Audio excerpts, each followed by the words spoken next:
É através de nossa imaginação que somos levados às profundezas de nossa alma, onde residem segredos sombrios, de personagens enigmáticos vivendo e cenários obscuros. Desde mansões assombradas até os becos mais sinistros das grandes metrópoles ou pequenas aldeias cujas histórias desvendam camadas de suspense e intriga. Prepare-se para ser envolvido por tramas complexas, onde cada reviravolta revela uma nova peça do quebra-cabeça. Dos arquivos policiais às sombras do sobrenatural, cada conto desafia suas expectativas e mantém você à beira do assento até o desfecho surpreendente.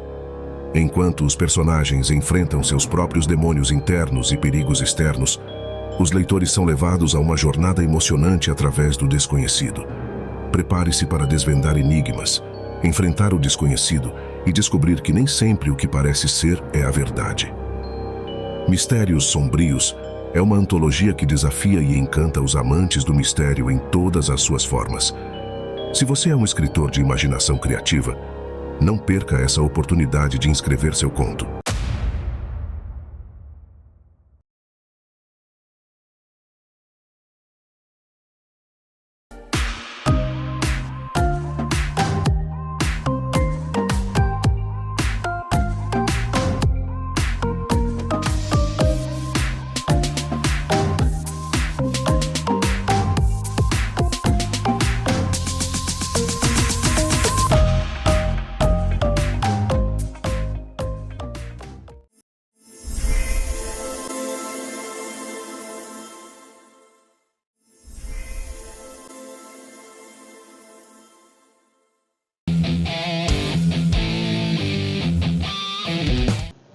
A relação entre literatura e música é profunda e multifacetada, datando desde os tempos antigos até os dias atuais.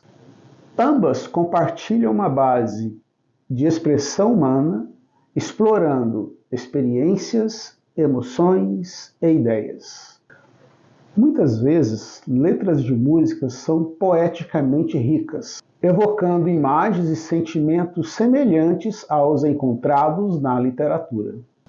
Da mesma forma, a música pode influenciar a criação literária. Nesse contexto, eu trouxe para o quadro Projetos Culturais dessa semana uma entrevista com o músico multi-instrumentista Mois Henrique para falar de sua relação com esses dois elementos da cultura contemporânea.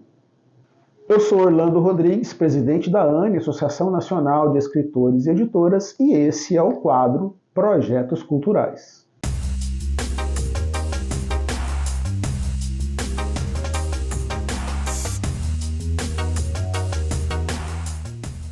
Mas, primeiramente, eu gostaria de agradecer aí a sua disponibilidade por estar nos recebendo aqui, Projetos Culturais, canal da ANE na rede, o TV.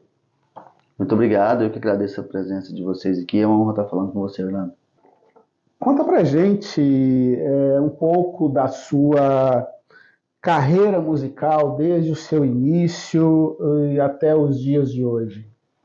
Tá certo, eu comecei na música através de bandas marciais de colégio, mas nesse período eu já estava começando a ouvir rock com o pessoal da rua onde eu morava e tal, e aí logo me despertou o interesse em tocar em bandas e tal. E aí eu comecei tocando violão com 12 anos, aos 13 eu entrei na primeira banda, mas tocando contrabaixo, e aos 15 eu migrei para guitarra elétrica, né? E aí com 17 anos eu entrei numa primeira banda profissional chamada Necropsy, é uma banda de death metal, que é um estilo um pouco mais pesado para quem não é tão familiarizado com os subgêneros, né, do heavy metal. E nessa banda eu fiquei até 2013. Fui morar no exterior, morei 2 anos na Bélgica, fiz parte de bandas lá também. Depois voltei para o Brasil em 2017 e hoje eu estou trabalhando com, nesse meio período, sempre dei aulas de música, de guitarra, violão, e agora eu estou no projeto de lançar um disco instrumental, um disco solo, onde vai trazer um pouco dessa bagagem. Pela sua experiência, pelo que você contou aí pra gente, você é um músico já reconhecido nacionalmente, aqui no estado, na cidade de Goiânia, e nacionalmente e até internacionalmente pelas as apresentações que você já fez. Certo. Então, nessa cena musical goiana, tocando rock, heavy, principalmente o heavy metal, né, que é o estilo que você mais executa, né? Como que é você conseguir esse êxito tocando heavy metal dentro de uma cidade, dentro de um estado que é basicamente o berço aí do sertanejo? Certo. É curioso, né? Muita gente, quando eu disse que eu gostaria de viver de música tocando esse estilo, alguns me chamavam de loucos, né? Achavam que isso é coisa de gente sonhadora. E assim, eu sempre acreditei na disciplina e o esforço, né? E a repetição. Então eu sempre tentei estar preparado para quando as oportunidades surgissem, eu pudesse agarrá-las com unhas e dentes, né? Então eu sempre fui um músico disciplinado no que se diz respeito à prática do instrumento. Então, porque na minha concepção é o seguinte, tocar bem não é mais que obrigação de um músico, né? Aí depois vem outras questões, relacionamento interpessoal, né? Chamado network, o profissionalismo que você executa os seus trabalhos, né? Pontualidade, entrega, prazo, né? Isso tudo conta no resultado final de um profissional. E eu acredito que, assim, o rock ele é um estilo que ele tem altos e baixos, mas ele sempre tem os seus fãs fiéis.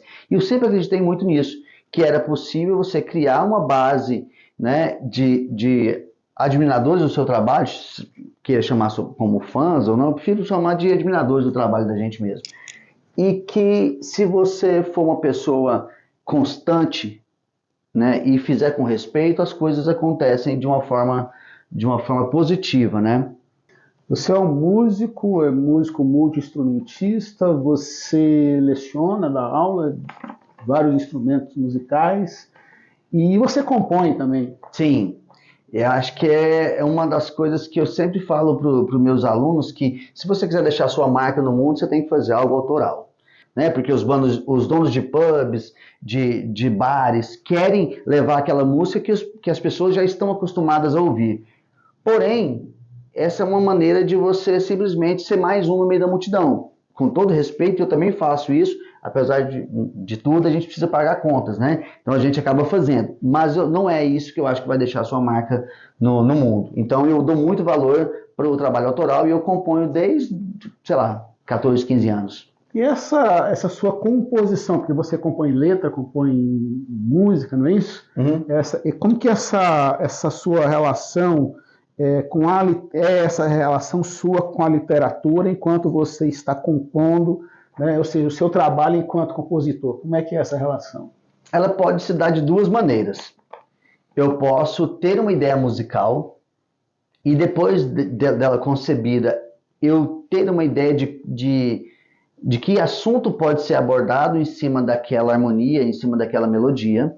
Então a música vem primeiro do que a literatura. Mas pode ser o contrário.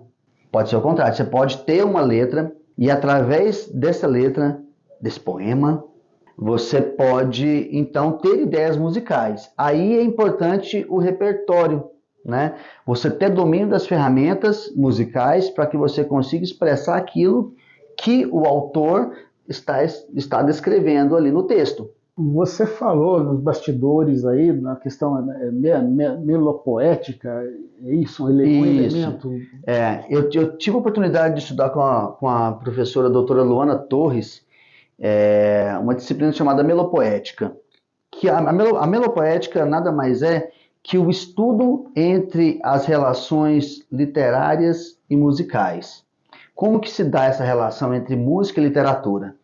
E aí a gente percebe que dentro desses dois polos, música e literatura, você tem aquela chamada literatura dentro da música. Por exemplo, um artista, um músico, ele pode ler um poema, ler um livro, se inspirar nesse livro, nesse poema, para compor a sua música instrumental, onde não há letra, onde não há poema, mas ele foi baseado, foi inspirado nesse poema. Você disse no início da sua fala, você tocou na questão dos seus projetos pessoais. Fala um pouco desses seus projetos pessoais que você está por lançar aí em termos de produção musical. É o seguinte, eu tenho desde 2021, 22, eu tenho trabalhado com mais frequência na questão das músicas instrumentais, e agora eu estou para lançar, né, vou iniciar o processo de gravação, né, que se inicia nos próximos meses agora, do primeiro disco solo.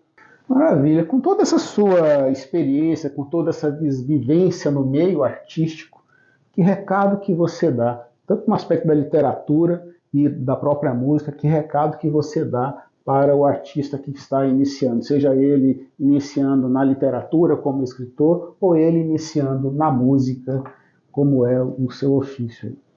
Legal. Eu acredito que, primeiramente, a pessoa precisa acreditar no seu trabalho e no seu potencial, né?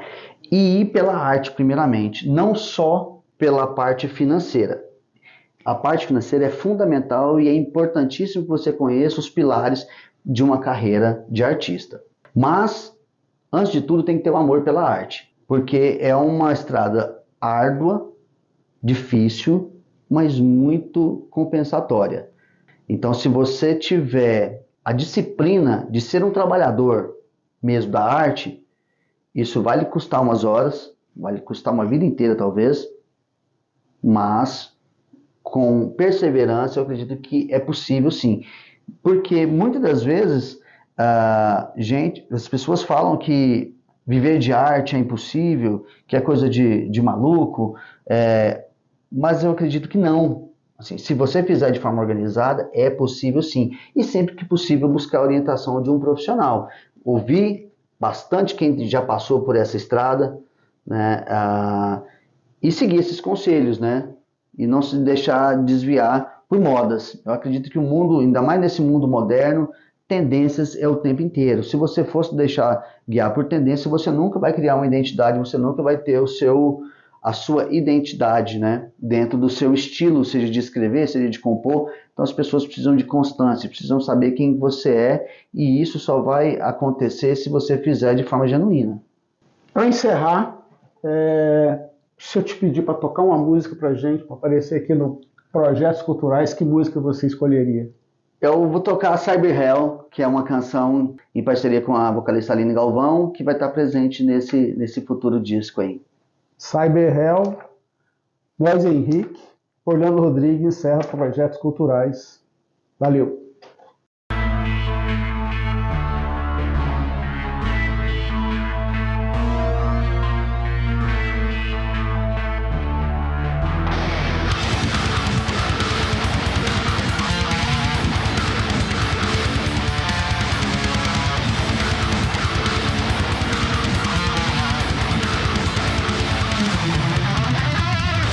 Machine against each other, readers along the valley.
tudo bem? E hoje no nosso programa Canal da Anne, nós vamos falar um pouquinho sobre os tempos verbais. Isso mesmo. Por que eu quero trazer isso aqui para vocês? Porque quando a gente usa tempos verbais diferentes, a gente enriquece a nossa escrita. Por isso é tão importante para você, escritor, aprender a usar tempos verbais diferentes para trazer emoções diferentes à sua escrita. Com isso você vai conseguir dar um engajamento e uma conexão muito maior entre personagem e leitor. E é isso que você quer, correto? Então, nós vamos falar um pouquinho hoje sobre dois tempos verbais, que é o presente simples e o passado simples, e ver a importância que cada um deles tem para a sua escrita. E com isso você consegue trazer mais engajamento, como eu falei, você consegue trazer mais conexão e você faz com que o seu leitor entre na sua história e ele viva cada momento. Como por exemplo, nós vamos falar do presente simples. Mas o que é o presente simples? É a história vivida em tempo real, podemos dizer assim, aonde o leitor vai ver e vai entender tudo o que está acontecendo com o personagem ou os personagens em tempo real. Isso vai trazer para ele mais conexão com a história vai ficar mais dinâmica e você vai conseguir ter uma conexão melhor na sua história, com que você consiga amarrar todos os elementos e o seu leitor vai entender exatamente o que o personagem está vivendo, porque ele está vivendo em tempo real. É como se ele se conectasse com o personagem e vivesse com o personagem aquele momento. Isso faz com que o leitor viva as emoções, ele tenha o sentimento, ele consiga ver cada ação que o seu personagem está vivendo. Isso faz com que o leitor tenha uma imagem real da sua história por um todo e vai vivendo cada minuto da história junto com o seu personagem. É como se você realmente estivesse vivendo um reality show, aonde você estivesse dentro desse reality show, porque tudo que está acontecendo no momento presente da história, o leitor está conseguindo acompanhar. Já o passado simples, a gente vai estar falando de uma forma um pouco mais nostálgica, a gente vai estar trazendo uma reflexão e uma análise. Por quê? Porque quando você leva o seu personagem ao passado, você está trazendo para o personagem e para o leitor novas memórias, novos acontecimentos e muitas vezes vai fazer com que o personagem tenha um sentimento um pouco mais nostálgico. Já o seu leitor vai conseguir viver tudo isso e muitas vezes ele vai conseguir entender até mesmo o que está acontecendo com o seu personagem no momento presente, porque ele viveu situações no passado. Então, quando você conecta o passado e o presente, ou o presente com o passado, você traz mais conexão também para o seu personagem e para o leitor, mas você consegue trazer uma forma mais sentimental para a sua história, porque você está mexendo com o passado, e com isso você consegue trazer também uma forma mais tradicional para trazer esse passado, porque você está usando o passado simples. E também você vai conseguir fazer com que tenha-se uma reflexão e uma análise de tudo que o personagem está vivendo. Isso vai fazer com que o leitor, no final, pare e reflita a mensagem que você, como autor, está querendo trazer através do seu leitor. Então, gente, é muito importante para a gente que escreve entender todos os tempos verbais e saber como utilizá-los na escrita, porque quando a gente pesquisa e a gente entende cada tempo verbal e a gente quer trazer momentos mais nostálgicos, a gente quer trazer mais tensão, a gente quer trazer mais emoção, existem certos tempos verbais que podem nos ajudar muito nisso. Outra coisa bem interessante, que é uma dica à parte, que eu vou trazer aqui para vocês agora, é entender como usar os advérbios corretamente, porque eles podem ser valiosíssimos para a sua escrita. Isso mesmo, você precisa enriquecer a sua escrita. Entretanto, você tem que saber usar as palavras da forma correta. Você muitas vezes vai ter que procurar no dicionário o que significa cada palavra. Gente, isso é muito comum pra gente que escreve, porque a gente não sabe muitas vezes o dicionário inteiro na cabeça. E a gente nem precisa saber. Mas o que você tem que entender e o que é muito importante para você como escritor é saber usar as palavras corretamente. Então, advérbios, verbos, adjetivos são ferramentas de escrita que a gente usa muito e que podem ajudar muito a enriquecer a nossa escrita se a gente usar da forma correta. Então, eu peço para você que se dedique um pouco mais a isso, que leia mais, que entenda mais o sentido das palavras, o que é sinônimo, o que é antônimo e como você pode enriquecer a sua escrita. Muitas vezes, no nosso dia a dia, a gente acaba se deparando com muitas gírias, muitas palavras mais coloquiais e tudo mais. Entretanto, quando a gente está escrevendo um livro, dependendo do gênero que a gente está querendo escrever, a gente tem que fazer essa pesquisa de laboratório para conseguir trazer mais sentimento, mais sofisticação e uma boa compreensão. Então, cuidado quando você está escrevendo. Como, por exemplo, você quer escrever que uma pessoa é top. Em vez de você botar top, bota sensacional, maravilhosa ou coisa do tipo. Pesquise palavras que vão enriquecer a sua escrita. Eu espero que você esteja gostando do nosso canal da Anne. Todas as semanas eu trago uma dica de escrita para você melhorar ainda mais a sua escrita e aperfeiçoar cada dia mais a sua narrativa. Continue nos acompanhando aqui na UTV. Todas as sextas-feiras, às 22 horas, temos o canal da Anne em parceria com a UTV. Eu vejo você a semana que vem. Tchau, tchau!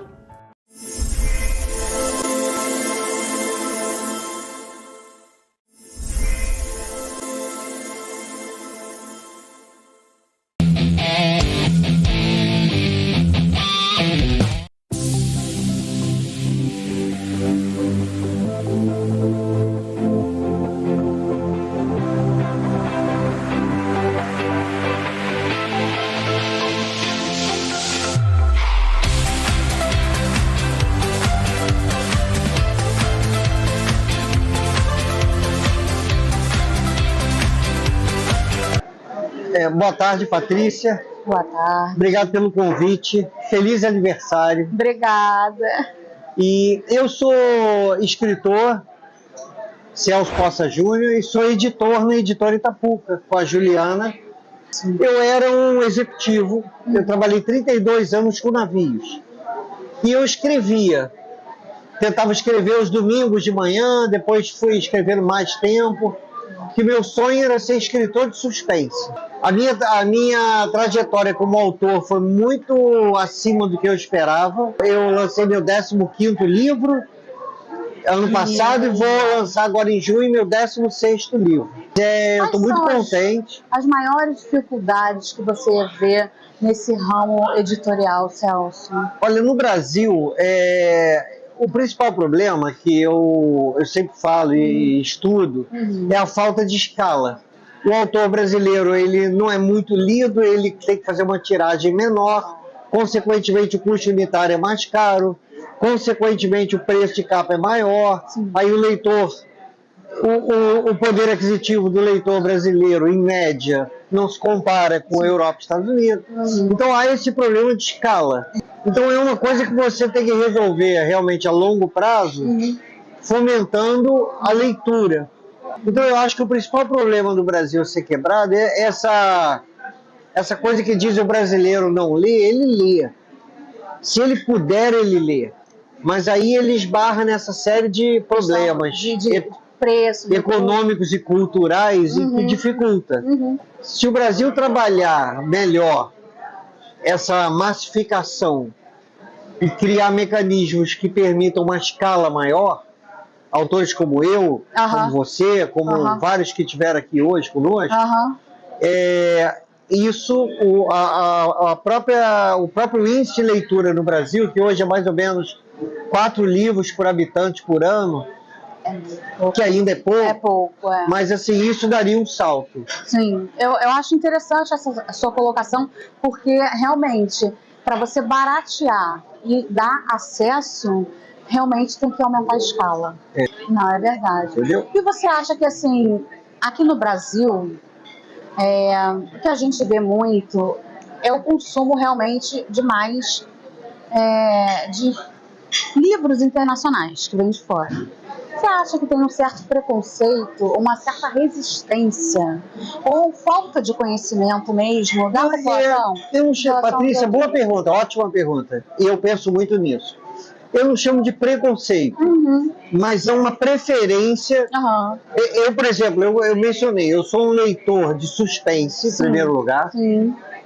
e escrevo suspense, Aham. escrevo livros policiais, escrevo espionagem, escrevo tramas históricas, escrevo em torno de teorias da conspiração, que eu gosto. Porque seus livros são detalhes, muitas vezes mistura uma parte histórica também ali, né? E para essas partes históricas e tudo mais, você faz essa pesquisa, você tem, assim, uma curiosidade mesmo para mim e para quem está nos assistindo. Você faz pesquisa e em relação à questão criativa, você tem algum ritual, você tem alguma coisa diferente? Eu dou muita importância a duas coisas. Eu observo muito, por exemplo, você pega um livro do Sidney Sheldon, Sim. da década de 90, Sim. e o livro do Sidney Sheldon recente, você jura que não é o mesmo autor. É verdade. O autor, ele tem um amadurecimento, claro, o Ken Follett, que é um dos autores que eu mais amo no mundo. Eu também Você gosto. pega um livro dele de 30 anos, ele fez 50 anos de carreira agora. Ele lançou o Buraco da Agulha. Ninguém me toca nos meus livros dele. Ele lançou o Buraco da Agulha há 50 anos, que é o livro um dos maiores da minha vida, por exemplo.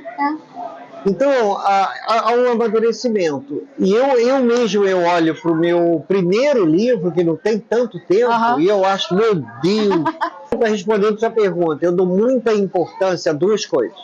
Técnica de escrita, como terminar um capítulo, como introduzir uma coisa, aquele negócio do cliffhanger, o plot twist, em que momento o livro vai dar virada.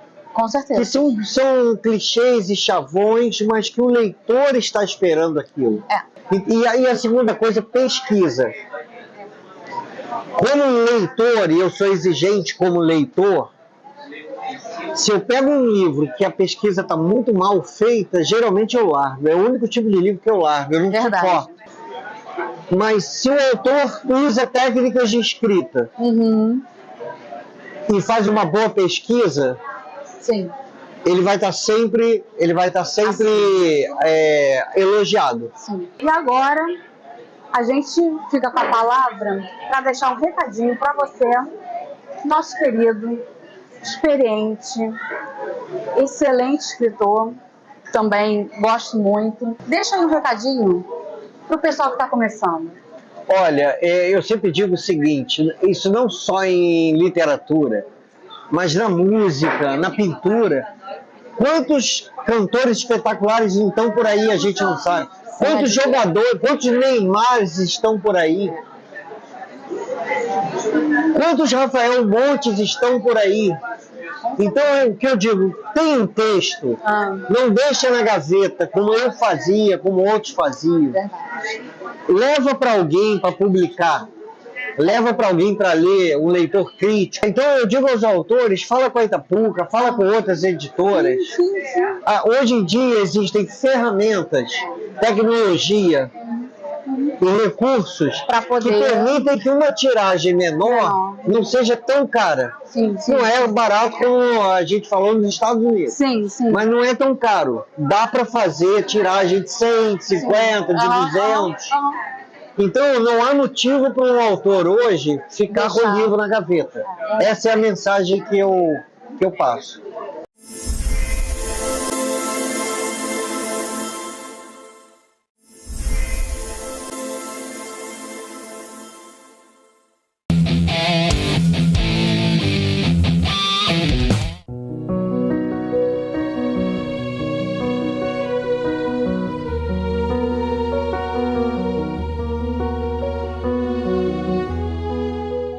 Olá, eu sou Edir Bertusali Novo, escritor e diretor da ANI. Associação Nacional de Escritores e Editoras. Sabemos que, nesse momento, as águas do Rio Grande do Sul estão trazendo desafios imensos para muitas pessoas. As enchentes podem parecer avassaladoras, mas é importante lembrar que, mesmo nos momentos mais sombrios, as luzes da esperança nunca se apagam. Sabemos que muitos de vocês estão enfrentando perdas e desafios inimagináveis, e é normal sentir-se sobrecarregado, mas dentro de cada um de vocês há uma força incomensurável que pode superar até mesmo as tempestades mais poderosas. Lembre-se de que a adversidade não define quem vocês são, mas sim como vocês respondem a ela. Nesses momentos de dificuldade, é crucial manter a cabeça erguida e encontrar apoio na comunidade e nos entes queridos. Juntos, vocês são muito mais fortes do que qualquer inundação. Cada desafio traz consigo uma oportunidade de crescimento e resiliência. A cada passo dado em direção à reconstrução, vocês estão mostrando ao mundo a incrível capacidade humana de se recuperar e se reerguer, mesmo diante das circunstâncias mais difíceis. Lembre-se de cuidar não apenas das suas casas, mas também das suas mentes e corações. Permita-se sentir as emoções, busquem ajuda quando precisarem e lembre-se de que não estão sozinhos nessa jornada. À medida que as águas começam a recuar, que cada raio de sol quebrando as nuvens seja um lembrete do renascimento e da esperança. Este é um momento para se unir, para mostrar compaixão e solidariedade e para construir um futuro mais resiliente juntos. Não importa quão sombrio possa parecer o presente, lembre-se de que o amanhã sempre traz consigo a promessa de um novo começo. Mantenham-se fortes, mantenham-se unidos e, acima de tudo, mantenham-se esperançosos. Juntos, vocês vão superar essa tempestade e emergir mais fortes do que nunca. Faça a sua parte. Acesse paraquemdoar.com.br e contribua.